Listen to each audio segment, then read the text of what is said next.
I'm Sister Simone Campbell. I'm a sister of social service, and I am the executive director of Network, a national Catholic social justice lobby. By choosing to be nuns on the bus, as opposed to any other form of transportation, I think actually initially it was sort of pragmatic. It's what we could afford. But it also did connect historically with stories in our nation that I only appreciated later, that there was a thread that connected us. And I realized that the Freedom Riders in the South, who influenced me as a young person dramatically, part of the reason I joined my community was because of their actions and that call for justice.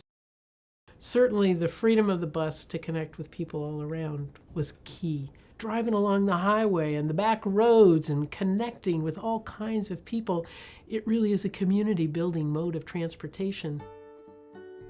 We came back on July 2nd from our 15-day tour, 2,700 miles, but who was counting?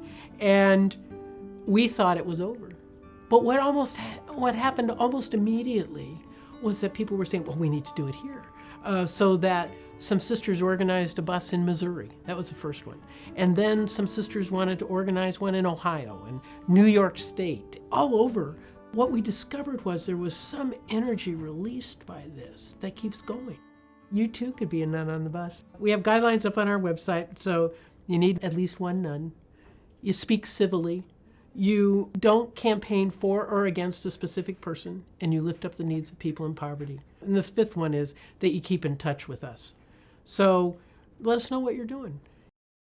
The principal way that low-income people get health care in the Affordable Care Act is through Medicaid expansion. So we're organizing teams around the country to go lobby their governors to insist on the full expansion of Medicaid, because the Supreme Court said it was up to the governors.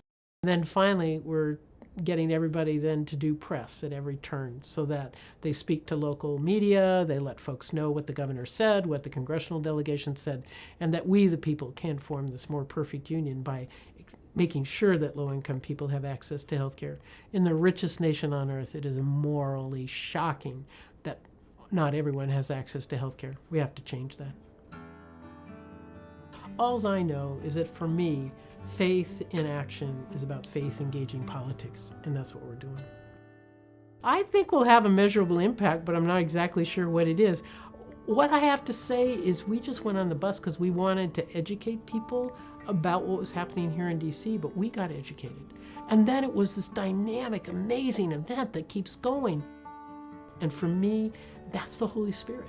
That's the Holy Spirit alive, and all I have to do is stay faithful to doing my part. We're one body, so I just need to do my part, and then kaboom, as I say. Wild things have been happening.